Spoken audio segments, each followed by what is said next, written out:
Are you guys excited about BSidesAugusta? Get pumped up, get pumped up. We've got an all-star lineup today.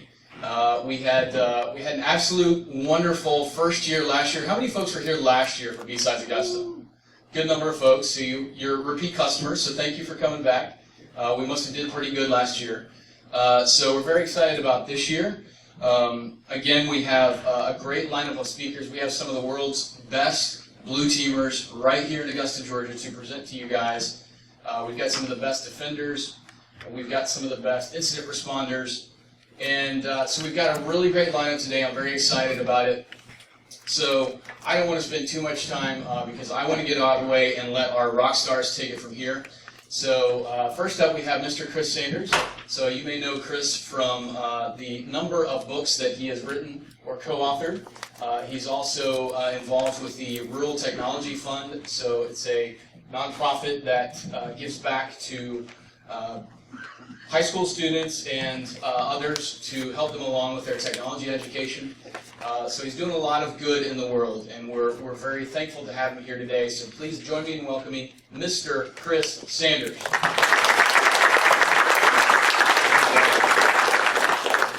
All right.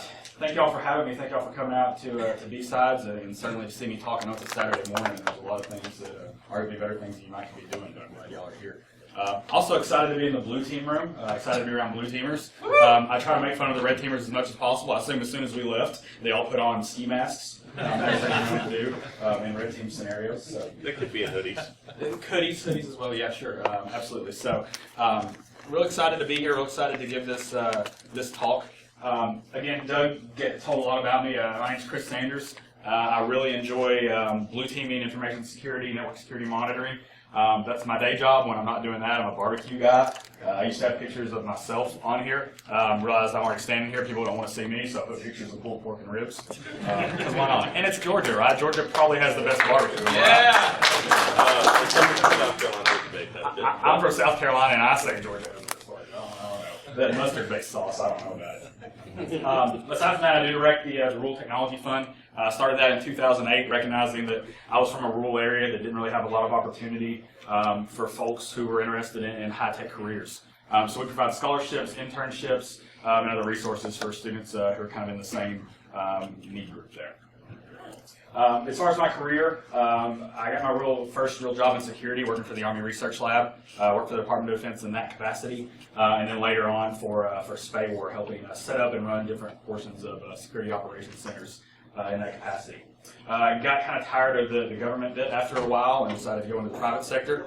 So I worked with a company called Guardians for a while. If you're familiar with SANS, Guardians was started by a few of the SANS faculty, mostly an offensive penetration testing shop. But with some defensive blue team work as well, and that's what I kind of focused on while I was there, while also kind of dabbling in the offensive work, which I feel kind of really helped enrich my blue team level of expertise. Beyond that, after that, I went to Mania right about the time of the FireEye acquisition. I lead a small team within a bigger product group there. The product is called the Threat Analytics Platform, and I lead the Intel-based detection portion of that team. Which I think our product group is pretty well represented here today. I think there's sort of 5 or 6 of us here, so always excited for that. As Doug said, I've written a few books. I know it's early in the morning and people are sleepy, so I'm going to try to wake people up by giving away one of these. Now I've got 2 of them to give away. One's going to be given to a volunteer later, so if you might want to volunteer, be thinking about it. I'm going to give one away now with a trivia question. So if you want to copy the book, this obviously just came out recently. Practical Packing Analysis, the second edition came out in 2011, with the third planned for next year.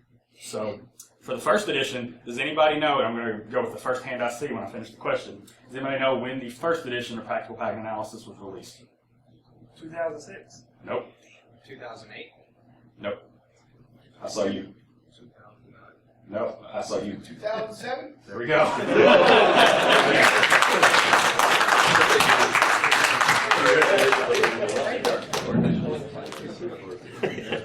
I don't really think it'd take 4 people. Cool. So yeah, if you're, I'm not going to harp on this too much, but if you're at all interested in what I talk about today, a lot of it's kind of discussed in some degree in the new book, which is written with my co-author Jason Smith, just sitting in the audience right there. Okay, so today's a pretty fun talk. It's a little different than a lot of things I've talked about. It's a little less in the weeds technical. It's a little higher level. And I generally like to give a sentence that says what you're going to take away from the talk. In this case, it's how to make better technical decisions in any kind of security analysis.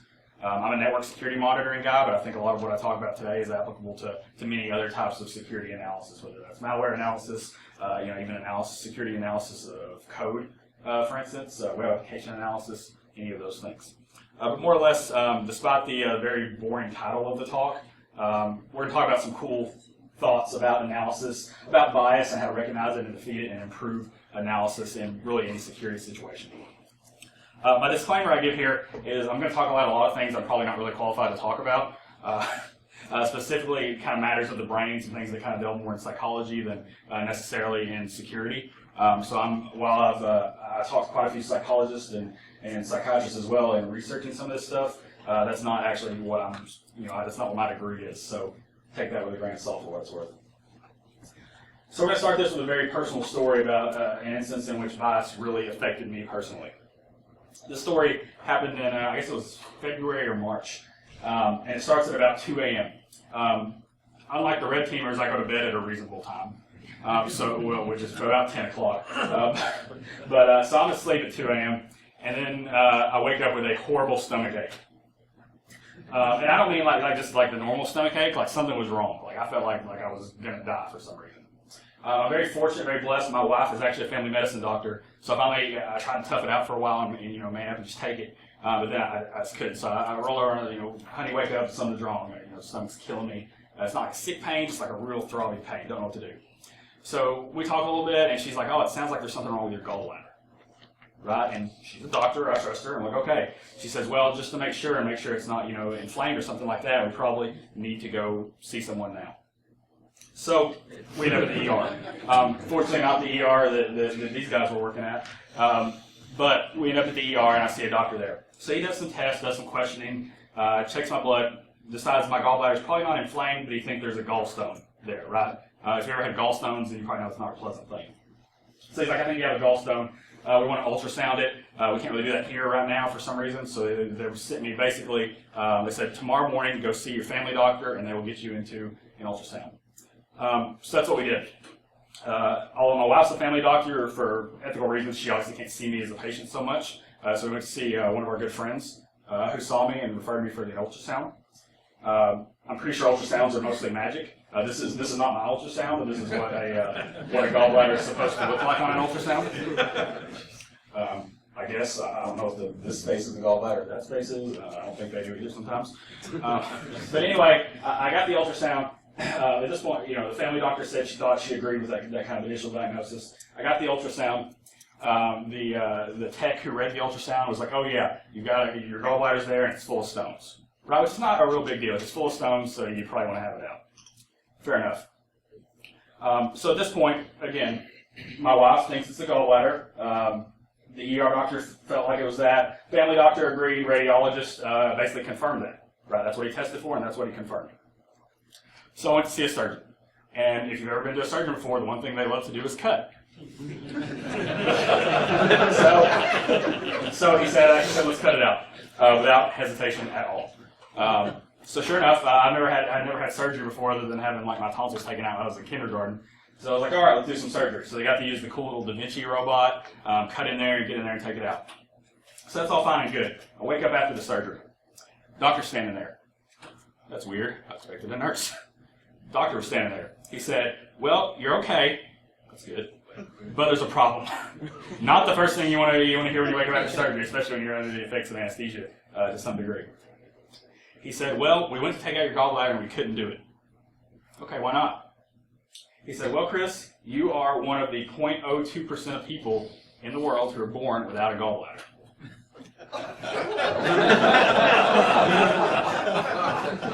So at this point, I thought he was messing with me, right? I was under anesthesia. I was like, "No, he's kidding." And even my wife came in and Ellen, and she was like, "No, that's real." At this point, my wife is the same hospital she works in, so I thought she'd put him up to it. This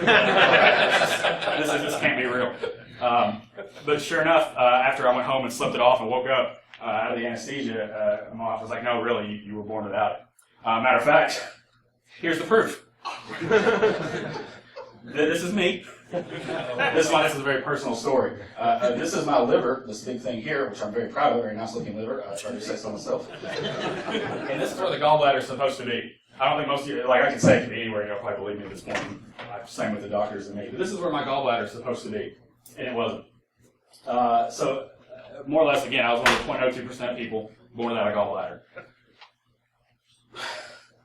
So, I use this all the time. I got to ask my surgeon, would this classify me as a medical miracle? And absolutely yes. I tried to get him to write it out on like a prescription pad so I could frame it. Didn't get that far. But anyways, this is relevant because it's a good example of bias. So the fortunate thing is that major stomach ache I had, and I haven't had it, it hasn't reoccurred. So whatever caused it, don't know, but as long as it doesn't happen again, I guess we're good. So that's a good thing for me.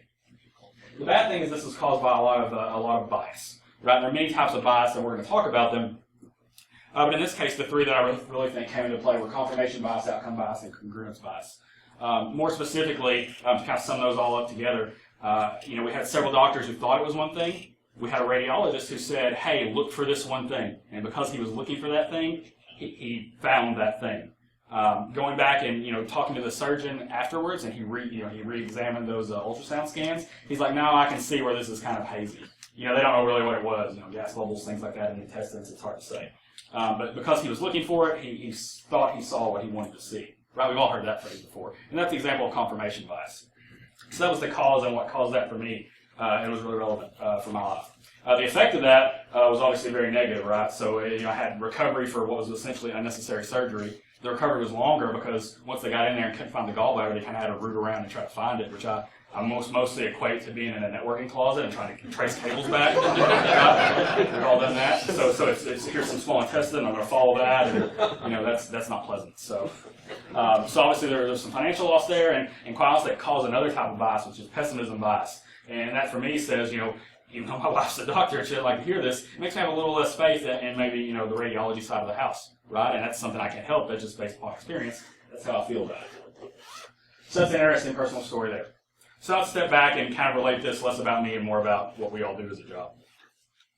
Real quick, how many people do some type of analysis in their job? Just show of hands. So basically everybody. Great. Good room then. So analysis essentially is making judgments based upon data, right? Again, I talk about this in terms of network security monitoring, and that's one way to look at it, but you have a bunch of data, and a human interprets that data and makes a decision, right? That's essentially analysis without a fancy definition. Happens in a lot of different ways. This talk, again, is framed through the scope of network security monitoring. Real briefly, network security monitoring is kind of collecting network data, detecting bad things in it, pulling in a bunch of other data sources, doing analysis, human-based analysis, and coming to the decision on whether something bad has happened or not. It's everything leading up to incident response. So once I make the decision that incidents occurred, I hand that to incident responders, and they go do their thing, and that's a separate process. Right? Follow? Okay. So I mentioned collection, detection, and analysis, and that's something I call the NSM cycle. You collect data, you detect bad stuff in it, you perform analysis to determine if something bad has happened. Right? And it's a cycle, and one feeds into another. I don't really think that's necessarily how those things have evolved over time in that linear cycle. I think there's been different emphasis in those areas specifically. I think originally, in the past, most people were in this detection era, where folks just realized I could detect bad things in massive piles of data. Right? And that was good. That's when you had things like Snort that came out, and you were able to do intrusion detection really kind of robustly. The thought pattern at this time was collect as much data as possible so I can perform as much detection as possible. And that worked for a while. It didn't work forever because for a couple of reasons. The biggest of which is that networks got faster. Right? We can't, 20 years ago we could collect all the data in our network and store it for at least a little bit of time. Nowadays, even on smaller networks, we can't necessarily collect data and store it for more than even a couple hours in some cases. When we talk about very robust data types like full packet capture, for instance, or log data types from a ton of different logging sources. Even just a simple bro sensor, you fire it up on a medium-sized network, and you're going to be screening for resources pretty soon. So now that's kind of into the collection era. And this is the era when folks really started thinking about the data they were collecting and kind of gearing that more towards the goals of their detection processes. Right? So instead of saying I want everything, I only want things from maybe these ports. Right? Or I only want these data sources for this amount of time. Right, and there are a couple different ways to do that. Generally, it's going to be some type of risk-based approach where I'm going to say, as an organization, my biggest fear is XYZ happening. You know, all my web servers crashing because I measure downtime on web servers by millions of dollars per second, like at Amazon.com or something like that. And then you translate those to technical risks, right? So I want to detect attacks against these devices from these types of threat actors, whether they're more casual attackers or more sophisticated attackers. And based upon that, I'm going to define my collection strategy. And that's where I think we are right now. It is kind of this collection era for most people, and that's where a lot of people are just entering it, where they're really starting to think about what data sources they should use, and some are kind of in the middle of it, where they're really kind of getting through the weeds, and some are more towards the end of it, where they really started to nail down what data sources they want. My talk yesterday at Security Onion Con was kind of in this area. How many people in this room were at Security Onion Conference? A lot. That's great. I hope you all enjoyed the talk yesterday. So this talk, as promised yesterday, is more about the future, and that's what I call the analysis era. And this is an era where folks, they're detecting based upon a very solid collection strategy, and then, then it's kind of then what, right? We have this great collection strategy. We're only getting the data we need. We've got really robust detection with all the great tools out there, like Circata and Bro, and some of the statistics-based stuff, and that's great. But how do I do analysis better and faster in order to get to that decision of whether something bad happened or not, right? So an interesting study that kind of led me into this talk was done by Kansas State University. Do we have Kansas State people in here? I didn't go there. Okay, good enough. I'll take it. So an interesting Kansas State study is going on right now. It's ongoing, but they've released some preliminary papers and findings. And basically what they did is they got a bunch of anthropologists together.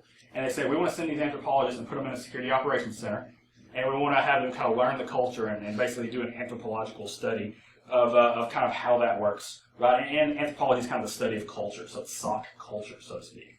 And there are a lot of interesting findings. I highly recommend reading the paper. If you Google it, you can find it, or I think I have a URL maybe later in here. But the quote here that I thought was fascinating said, SOC analysts often perform sophisticated investigations where the process required to connect the dots is unclear even to the analysts. Right? To me, that's unacceptable.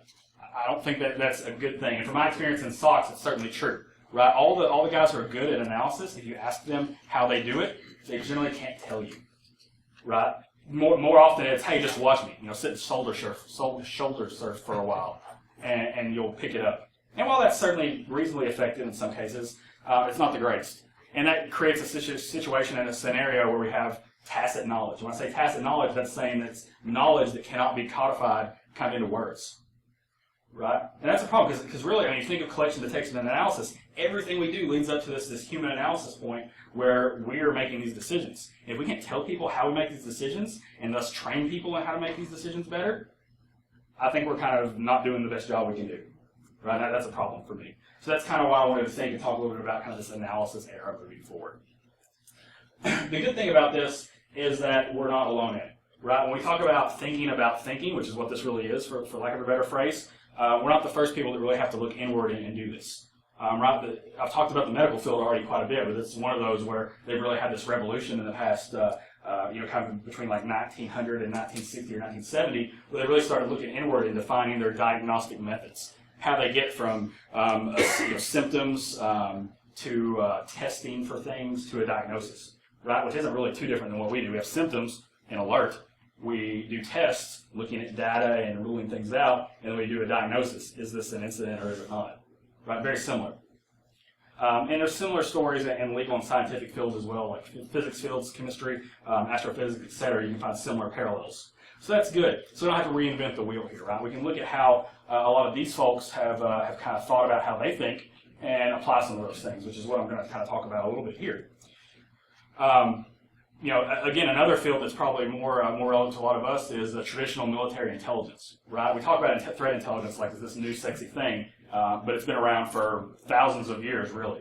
And certainly within the scope of the United States, we've been doing it for a couple hundred years, and quite honestly, we're pretty darn good at it. So applying some of those more traditional intelligence approaches and how they think about how they think is very useful for us. So one of the key things to start out with here when you start thinking about how we think is the concept of perception versus reality. Right? Two different things. Perception, by definition, is a way of regarding, understanding, or interpreting something, whereas reality is a state of things actually as they exist. right? So perception, how we see something, reality, how it really is. Everybody follow? So I want to do an example of this. So I need a volunteer who doesn't mind coming up here. I saw you first. You get a free copy of the book for volunteering. Oh, not all. Yeah. So I need you to, what's your name, sir? Pete. Pete. All right. So I need you to stand right here and face the screen. I'm going to stand back just a few steps here. So I'm going to have Pete do a little test. So right there, what does that say? Red. Okay, what color is it? Red. Okay, so here's the deal. I'm going to go through these pretty quick, and I want you just as fast as you can tell me the color of the text. Okay. Right? Everybody follow what's going on here? Color. So so let's just do this example real quick. Red. Okay, that's what we're going to do. We're going to go through a few of these. Okay. Red. Green. Blue. Black. Purple. Everybody give him a hand. Okay, so that is a variation on something called a Stroop test. Have anybody ever heard of a Stroop test before? You've seen Mythbusters. You might have seen them do one of these actually recently. So it was developed by John Stroop in 1935, and it's used to measure cognition. I talked about perception and reality. I didn't talk about cognition. Right? There's a gap between perception and reality. How long it takes to get from one to the other is what we call cognition. Right? The Stroop test is used to measure cognition. Right? You notice with this test, obviously the word is the same color of the text. So, this is blue and it says blue. This is black and it says black. This is purple, but it says yellow. Right? So you notice when he was going through these, there was a clear gap in that. Right? I'm glad that happened. When I gave this talk locally at our SSA chapter, the guy just breezed right through. He didn't even affect it, which kind of ruined the example. But anyways, in this case, it identified that gap between perception and reality. A lot of different places give this test to potential employees, or I know the military uses this test in a lot of varying scenarios to kind of measure your rate of cognition. And they break that down into selective attention, cognitive flexibility, and processing speed, which are all very fancy words, but essentially mean how fast you can take what you see and actually digest that down is what it really is. Right? And that applies in analysis, right? We have cognition of what we think things are, and then we have actual reality or perception of what we think things are, and then actual reality of what they really are. Right? And there's a lot of things that affect that, particularly bias. And bias by definition, prejudice in favor of or against one thing, person, or group compared with another, usually in a way considered to be unfair. So this definition is more geared towards people and bias against people, but it really applies to really any scenario. Anything that we perceive, and then there's an actual different reality, there can be an effective bias in it. Again, based on perception, perception and reality are different, and because of that, we've all heard the saying that kind of perception is everything, and it really is, especially as an analyst, because we start there. No matter what, we start with perception, and that's fallible. And thus, we kind of tend to perceive what we expect to perceive or are conditioned to. So we're going to do another test. This one doesn't require someone to come up here, but it's going to require everyone. So I'm going to show you an image. Clearly, I'm going to show it for about 5 seconds, and you're going to see some things. Clearly.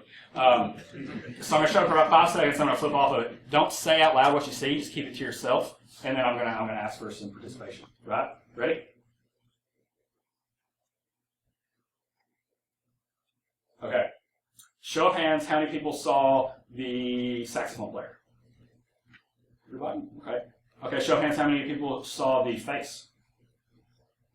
Okay, a few less. That was about 70%, I think. About 90% for the saxophone player, about 70% for the face. So that's interesting.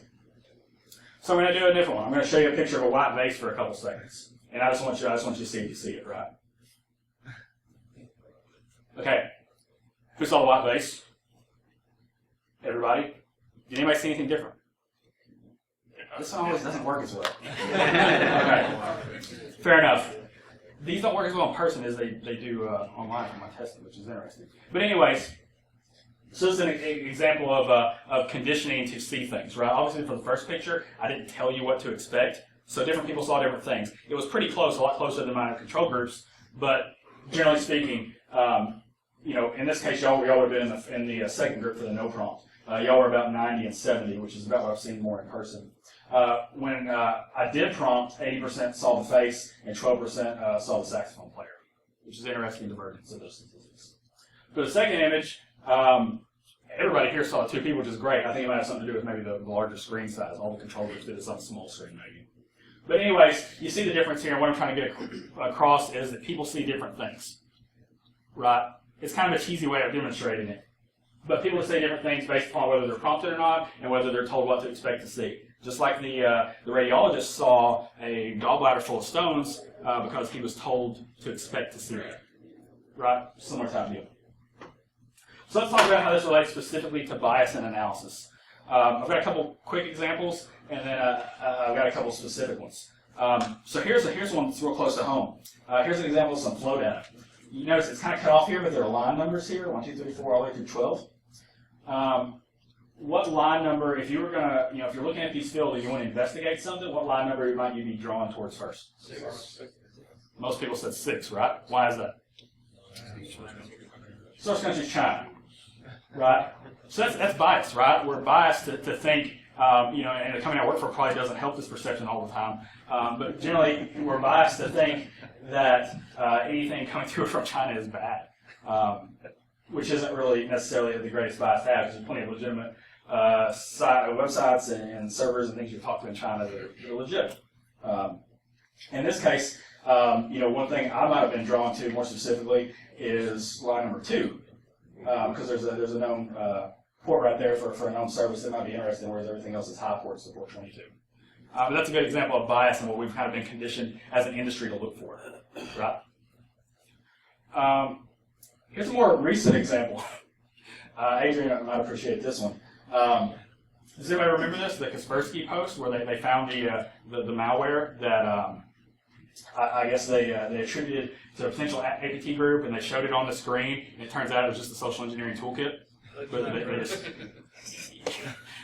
yeah. So that was pretty funny. Of course, Dick Kennedy wrote the social engineering toolkit, so he saw that and he's like, "Oh, this is my code," and it's being attributed to something these bad guys created, which is pretty funny. And this is a case of kind of a vendor bias where they really want to find this really cool, exciting thing that they can share with the community, which is kind of a noble thing, right? You find good intelligence, you want to share it, but in this case, the blinders were on a little bit, and there's some more due diligence that could have been done there. So I think that's a great recent example.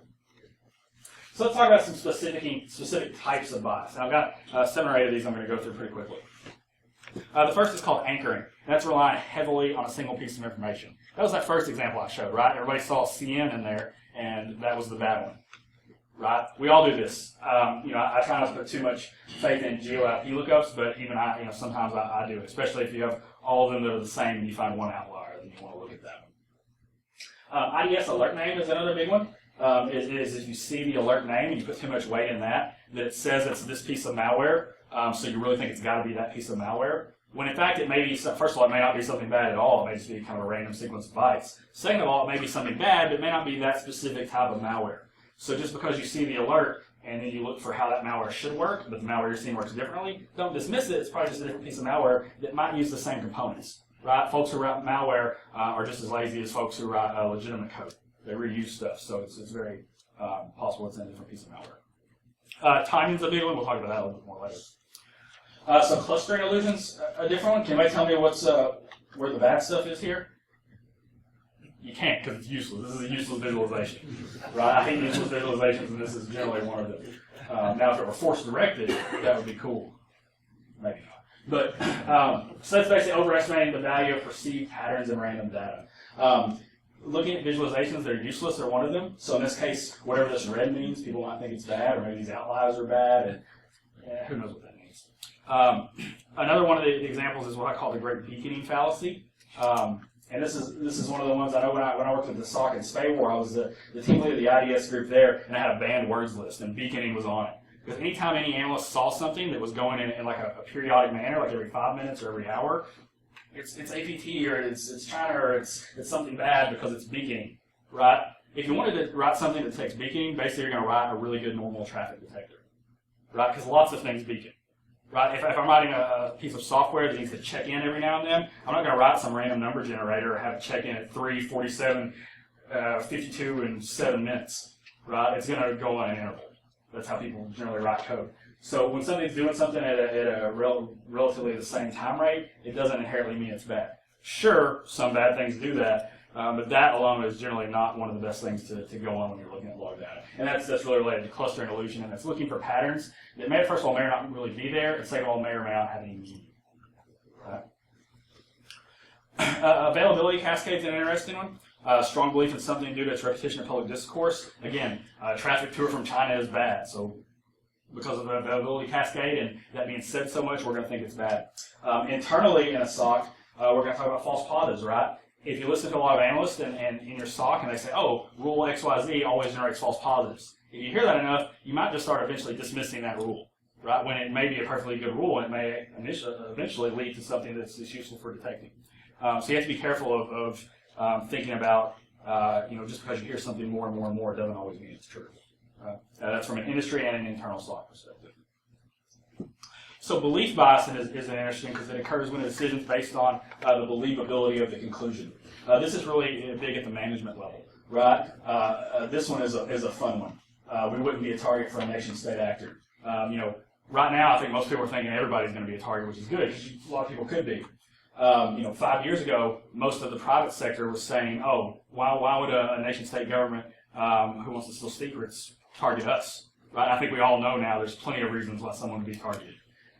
Even as far as like retail and point of sale type things, most retailers would think, oh, why would they want to attack us and steal all these credit card numbers? That seems kind of obvious to me, but a lot of people were kind of blindsided when that happened to a lot of these big retail providers recently.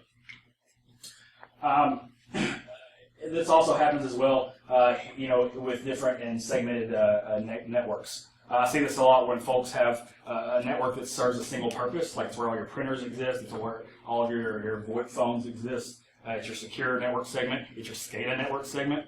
Like, why would anybody, why would someone attack there? Or furthermore, it's, okay, this is an alert that says a Windows web server exists, or better say an Nginx web server exists in my SCADA network. And I don't have any of those there, so this must be a false positive. Probably not the best bet. It may be somebody set up one in there, either one of your own people unintentionally or somebody with nefarious intentions. Confirmation bias, I talked about that a little bit already. Interpreting data during analysis with a focus on confirming one's own preconception. This is what happened again with the radiologist in my situation.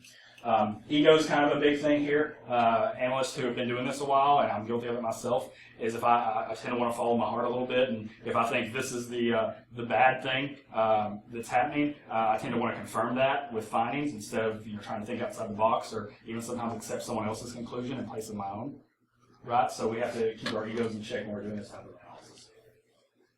Impact bias is the tendency to overestimate the significance of something based on the potential impact. A couple things I see really big that kind of contribute to this are the naming of a signature and alert and lack of experience. Right. So in this case, if I have an alert that's named, APT1 backdoor, and I'm a junior analyst, I might think, oh man, this could be a really big deal. I need to spend 3 days analyzing this. Right. Even though it may be very clear that it's a false positive. Right. So, and this goes both ways. It's as opposed to APT backdoor, it could be, PHP remote file include. Well, this is this is something I see all the time, and this is just a web server that's sitting outside our DMZ, so it's probably not worth my looking at or spending a lot of time on.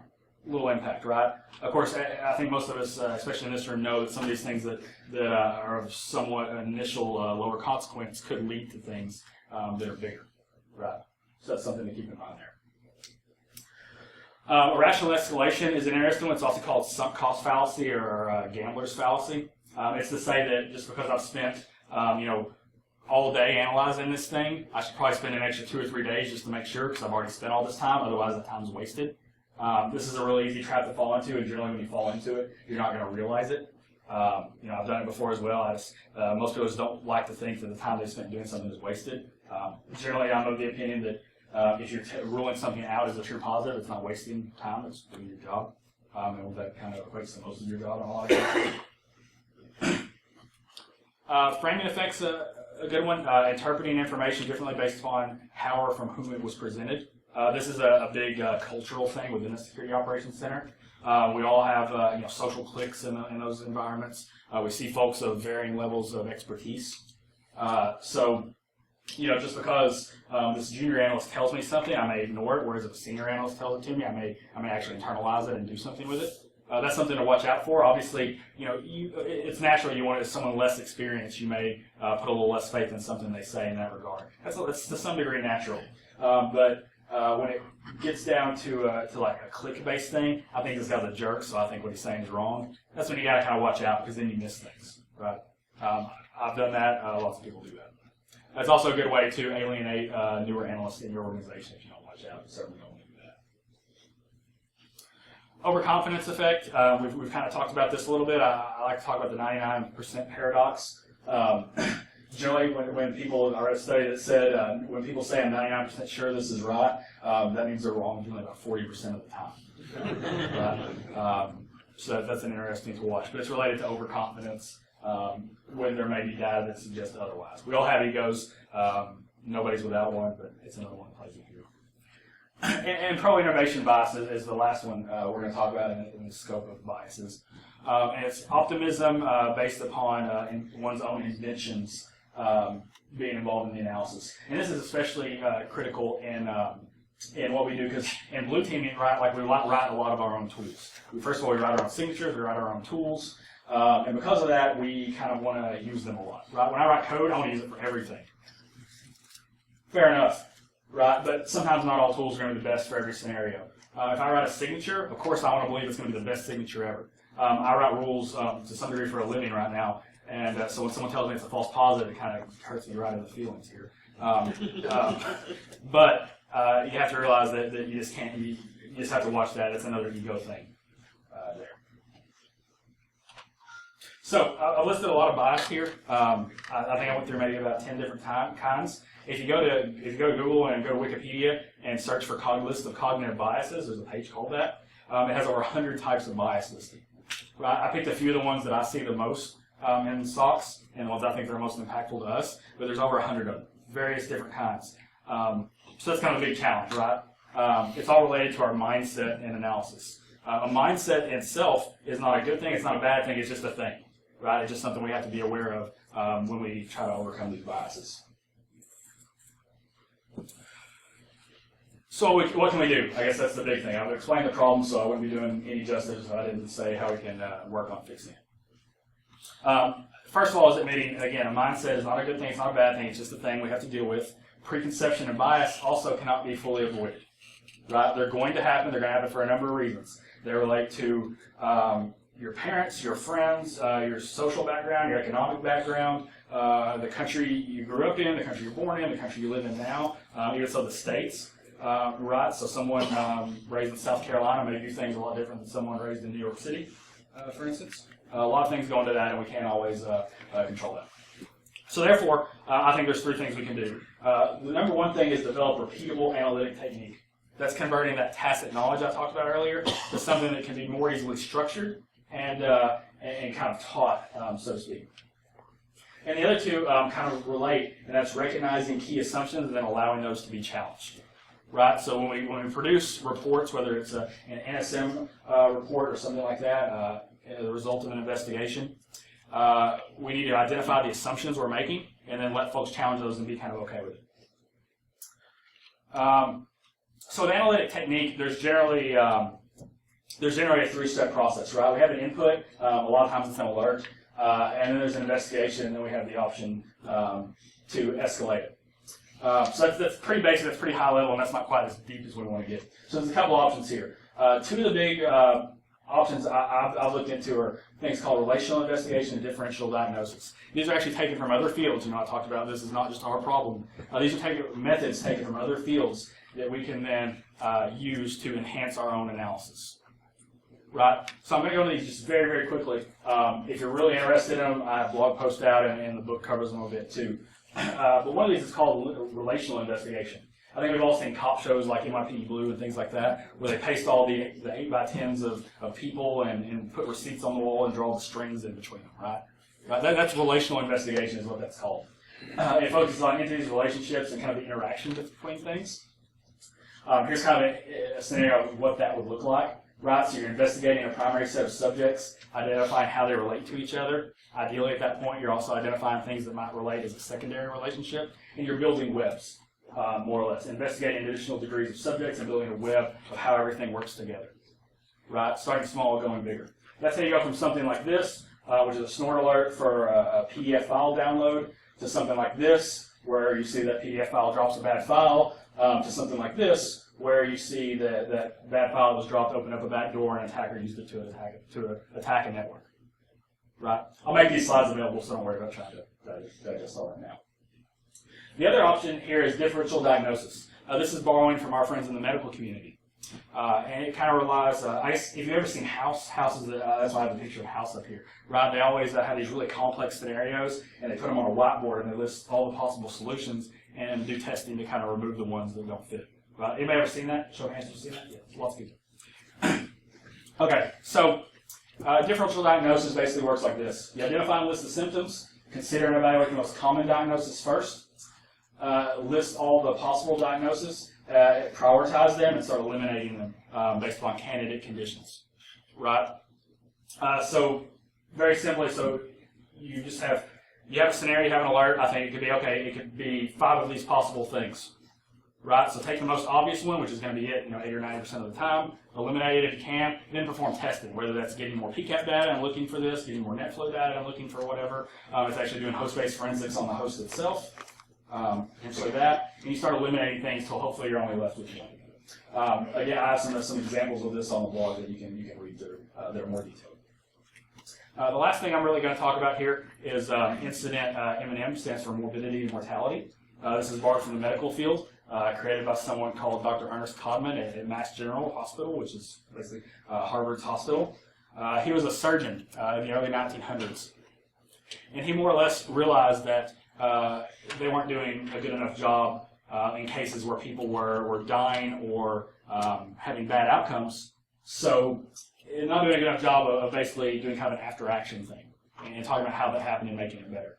So he started morbidity and mortality conferences. And this is basically where a surgeon would get up when they had a patient who had a bad outcome or died, and they would talk about their process from diagnosis to surgery and everything they did. Then their peers would do some strategic questioning of that, and from that, hopefully you could produce an after-action report that would help everybody be better at their job. So this is something that was actually adopted and is used all over. My wife is a doctor, does this now. She has one she has to attend every month. It didn't go so well for him at the time.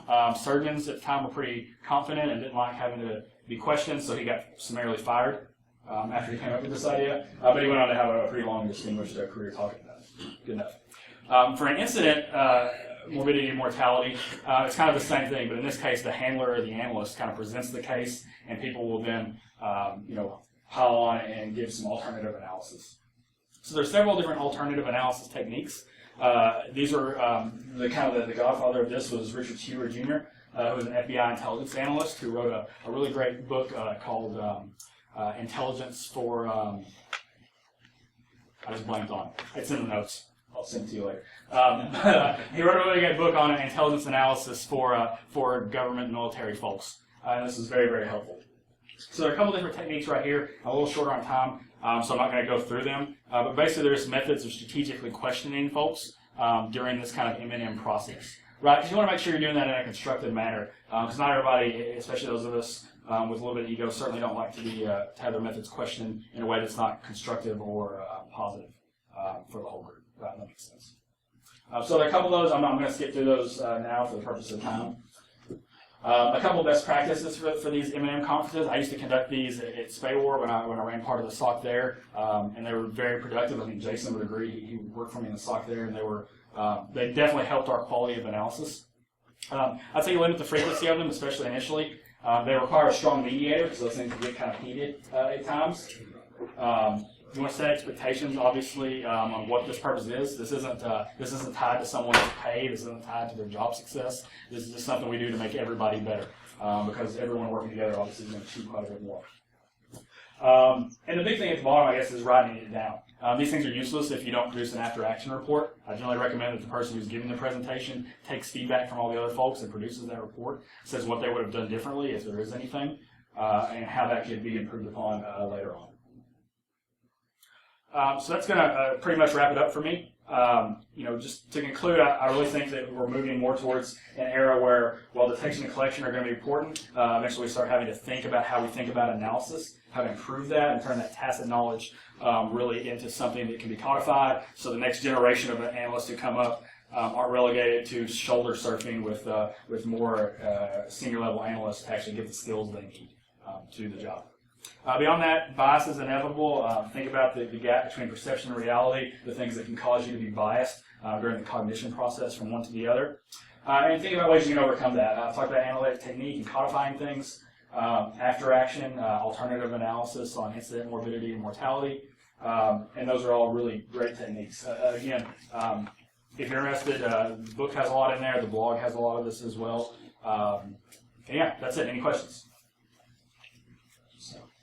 So the biggest problem I've run into trying to get analysts to change or at least to come to a way of thinking about incidents is that initial triage. You've got 30 seconds, you're looking at that one row, you're trying to determine, do I go further, do I not? How do you make that type of analysis more predictable, more repeatable, more with a higher hit rate?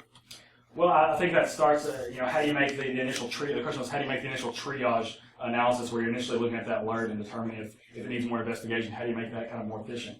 I think while there is some analysis part to that, I think it starts with good collection and good detection, making sure that you're presenting, first of all, presenting the analyst with enough context to make a good decision quickly. I'm generally of the opinion give the analyst as much information as they need, or maybe at least easily available to them to make that decision. So I think that's the big key there. That's almost, I would say, more of a collection problem with that initial triage.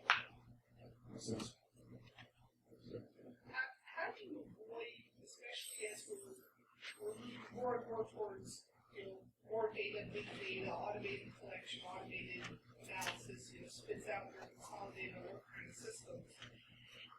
How do you avoid the problem where, I guess I would call it cascade failure of signatures, is you set up a signature, let's say, to detect a certain, outbound communication. And, you've got other automated things to tell you, okay, when you see this, get the name of the machine, get the IP, get the process, get all this. Where they end up confirming each other, where they basically end up erroneously confirming each other because you set up this signature with the initial bias, this IP is bad.